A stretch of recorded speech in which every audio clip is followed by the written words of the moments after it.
Hey, what's up guys? It's Tommy here. Alright, so video 3, we talked about eating styles and tracking calories. So this one's going to be just about protein.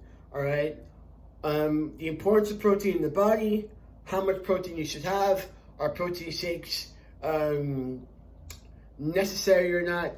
So protein's function, right, is mainly to help you rebuild tissue, whether it be muscle tissue, organ tissue, hair, nails, rebuild tissue. All right, so it has a very, very important function in the body.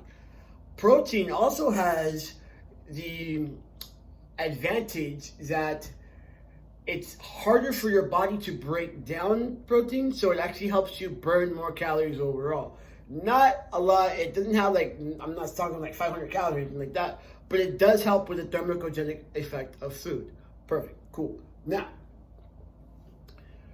remember, if your eating style, right, is a vegan or vegetarian, that means that you need protein that fits that style. So plant-based protein, okay? If your eating style is carnivorous or herbivore, like myself, then you have to make sure that you get meat-based protein, okay? The crazy part comes with this. If you have a protein, right, a meat-based protein, and then you try to have a plant-based protein at the same time, the plant-based protein turns into a carbohydrate. So if you're going to have plant-based protein, that means you have absolutely no meat with it, okay? Perfect. Got that out of the way. Just because you are a vegan or vegetarian does not mean that you cannot build muscle based off your protein. Those are fallacies. We all know that there are vegans and vegetarians out there that can build muscle. It just means you have to find the right combinations of food. That is it. All right. Now, when we talk about protein, the danger of protein is this. It's not necessarily where you can't have too much, your kidneys are gonna like mess up or anything like that. Those are also fallacies. High protein diets have no effect on the kidneys at all. Those are fallacies, and you can look up scientific data to actually debunk that. All right. The issue is if you take in too much protein, right, and you go over your caloric, and you're also in a caloric surplus, there could be a chance that protein turns into fat. All right. So, which leads me to this: how much protein do you need? It really goes on your activity requirements. So, in other words, if you are a weightlifter and you are constantly breaking down muscle, guess what you get to do? Eat a little more protein. So, the average sedentary individual has about 0.8 grams of protein per pound. All right. I'm not going to do math. I suck at it. Just do it yourself. Grab a calculator. 0.8 grams of protein per pound. All right. The weightlifter, okay, the bodybuilder and the powerlifter or any type of actual strength athlete gets a little bit more. We get about 0.1 gram to about 2 grams of 2 grams of protein per pound of body weight, okay? I will also warn this. If you're going to do the 2 grams of protein per pound per body weight, you have to be killing it in the gym, and you also have to be very careful with the other macronutrients to not get fat, okay?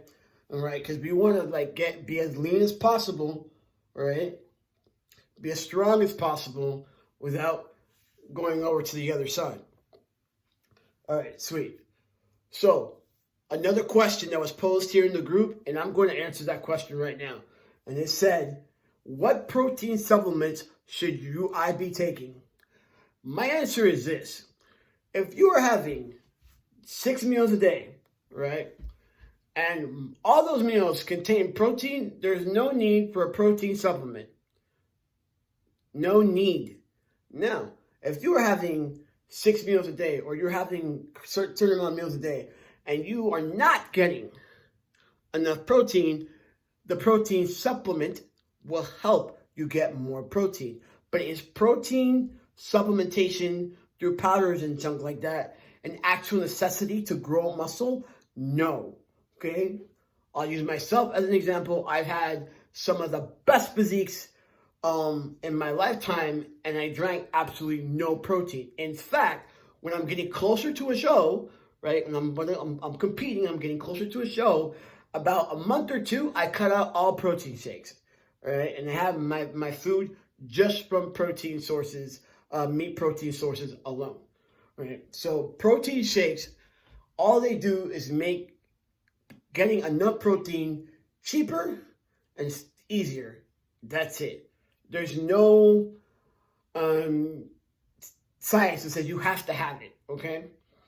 When's the best time to take a protein shake? The best time is either A, when you're going catabolic, right? What that means in between meals, or if you haven't had a meal in a long time and you want something quick to grab, around the anabolic window, because that's the best time for absorption, right? So that's either before the workout, in the middle of the workout, or right after the workout, all right? Or if you are vegan and vegetarian and you're trying to supplement your diet and get a little bit more protein, right? So no, not all protein shakes are made the same. The very first thing you have to do is look at the ingredients of the protein shake and make sure that the first 4 ingredients have some kind of whey protein or carnivore protein, right? If you do not do that, you may have a protein shake that has high levels of arsenic, cadmium, and general, and leads, and all sorts of creepy crap in there. I also suggest going to a website of some sort. When I remember the website, I'll put it in the comments, where you can check and see what protein shakes are the best protein shakes, what has the best efficacy, the accuracy on the label, yada yada boom boom, right? Now, every protein shake for the most part comes from whey protein. However, whey concentrate, right, absorbs in 2 hours. Horrible if you're lactose intolerant, skip it. It's great between meals. Whey isolate and hydrolyzed whey. Whey isolate absorbs in 1 hour. Hydrolyzed whey absorbs in 30 minutes. Awesome if you're like myself and milk and you just don't get along, all right? So then we get casein. Casein protein, right, takes about 8 hours to absorb, and then egg protein, right, has 6 hours to absorb, and soy protein also takes about 6 hours to absorb. So if just give you an idea of like when you're drinking it, when is the best time to drink it. So whey concentrate, also for in between meals. Casein protein is great for you going at night. Also, some people do it in between meals. It really depends on you. Once again, it's not a requirement. It's just something that helps you out. This video is getting entirely way too long, so I'm going to end it right here. I hope it's been informative. I hope it's helpful. Guys, remember that I am one of the trainers, all right, in this group. So if you want something a little bit more one-on-one, I do online coaching. I also do virtual coaching. Support your trains, guys. Peace out.